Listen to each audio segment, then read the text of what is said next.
Once we are aware of the many ways cultures can differ, what is next? How can we best deal with these differences and communicate effectively across cultures? Let's see what our experts and former exchange participants would recommend. So the first thing that needs to be done is to make a difference between a generalization and a stereotype.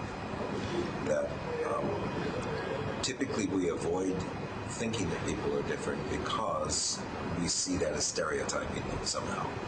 That every individual is an individual, and that therefore we really shouldn't be talking about how they're different culturally because it's just a stereotype. No, in fact, we are different from ourselves culturally, as we have just given several examples.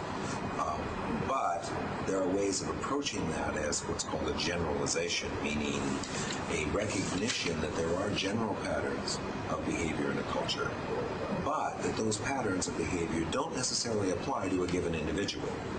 So if you assume that every individual in a culture fits the pattern of behavior of a culture, then you're stereotyping that individual. But to believe that there's a pattern of behavior in a culture that's different from the pattern in some other culture, that's not a stereotype, that's a generalization.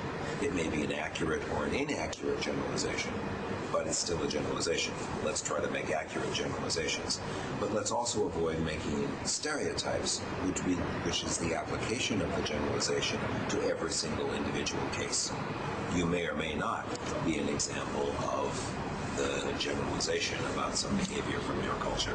And that's what I need to check out. But I must not reject the generalization. Otherwise, I'm not capable of learning anything about your culture, because culture is, in fact, a set of generalizations about these patterns of behavior.